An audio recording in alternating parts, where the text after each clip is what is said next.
In today's video, we're going to be talking about someone who's so newly rich that his Wikipedia page needs expansion.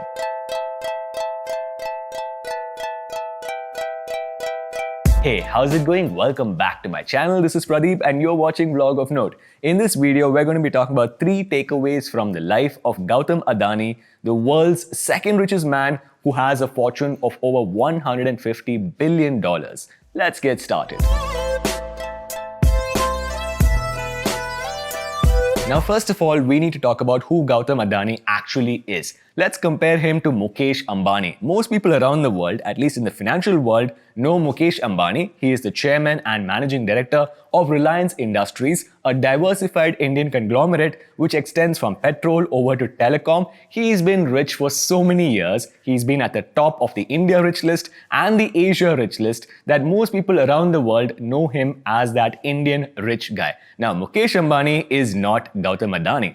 Gautam Adani is someone who was born in 1962 in Gujarat in India. Gujarat is a state in India, and he was born about 15 years after Indian independence. That's important. Also, he's a college dropout. He's not like that other college dropout, Bill Gates, who dropped out of a technology course. He dropped out of a commerce or a business course in India. There are 2 important economic instances that happened in the history of India which have a favorable impact on the fortune of Gautam Adani. The first one is the economic liberalization, privatization and globalization which happened in 1991. Basically, India opened up to the rest of the world. And the second one is the election of Prime Minister Narendra Modi in 2014. Narendra Modi, Mukesh Ambani and Gautam Adani, the trifecta of rich and powerful people from Gujarat in India. Anyway, Gautam Adani today is so rich, he surpassed Mukesh Ambani in February of 2022 and he's had a manifold increase in his net worth that he is now the second richest man in the entire world,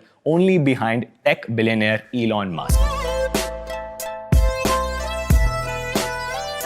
Before we talk about the takeaways from Gautam Adani, I would really appreciate it if you guys could give this video a thumbs up. It helps with the YouTube algorithm. There are 3 takeaways from the life of Gautam Adani. The first one is that the sky is the limit. The second one is that boring is now sexy. And the third one is that you should seize every opportunity. Let's jump into the video.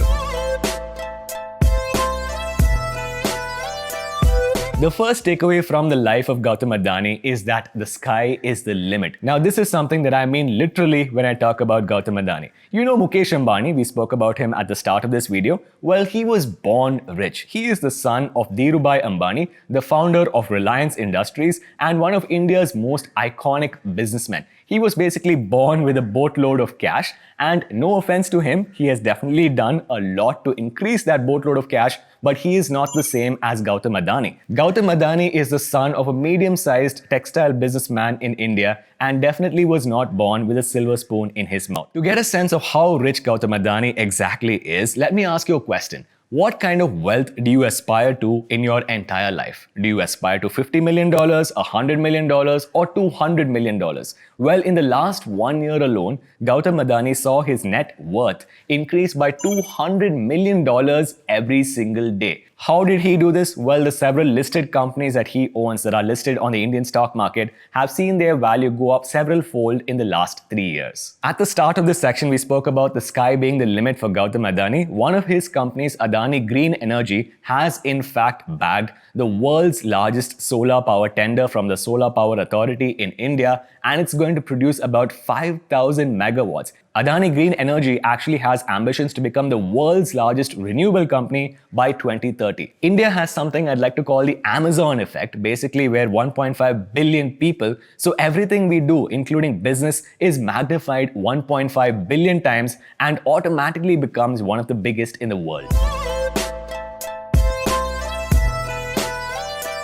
The second takeaway from the life of Gautam Adani is that boring is now sexy. See, you have a lot of new age tech billionaires today. Elon Musk, Bill Gates, Jeff Bezos, Larry Ellison, all of them made their money on the backs of technology. Gautam Adani, in all of his listed companies, doesn't have a single technology company. Basically, he made his money on boring businesses. Mining, ports. Here are 3 examples. Adani Ports and Special Economic Zones is India's largest private multi-port and logistics operator. To give you a sense of their scale, 1/4 of all of the cargo in India comes through an Adani port. He is also the majority owner of India's second largest airport, Mumbai. Another one of Adani's cash printing businesses is the mining business. He is India's largest private mines developer and operator, also called an MDO, and he has a pretty large gas business in the form of Adani Total Gas, which is a joint venture with Total Group in France, which is basically India's largest private CGD company or gas distributor. In fact, out of India's total gas business,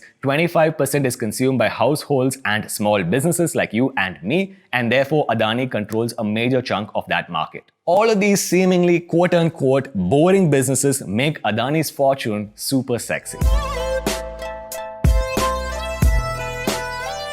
The third thing that I think that we can take away from the life of Gautam Adani is that you must seize every opportunity. In the last 1 year alone, here are 3 examples of how Gautam Adani grabs every opportunity. The first one is his new focus on semiconductors. Basically, he has understood the importance of TSMC, both politically and business-wise, and therefore he wants to focus on the semiconductor market in India, which is supposed to grow at 19% CAGR for the next 5 years. He also wants to get into the cement industry. Therefore, he's made an acquisition of over $6.5 billion in Ambuja Cements, instantly making him India's second largest cement manufacturer. The cement industry is supposed to grow super fast in the second half of financial year 2023. He's well poised to take advantage of that opportunity. And the final one is a little bit sketchy. He's basically entered into a loan for control agreement with NDTV when he's taken over the entire company. NDTV is one of India's largest TV broadcasting companies. The bottom line here is that Adani has a lot of infra businesses and he has a lot of allegedly sketchy permits from the government. He doesn't want pesky media people talking about it. There you have it, 3 takeaways from the life of Gautam Adani. Is this man a business genius or a political stooge, part of the modified government? Let me know in the comment section down below. As always, please go over to YouTube, subscribe to the Vlog of No channel, ring that notification bell so that you never miss a video, and I will see you guys in the next episode.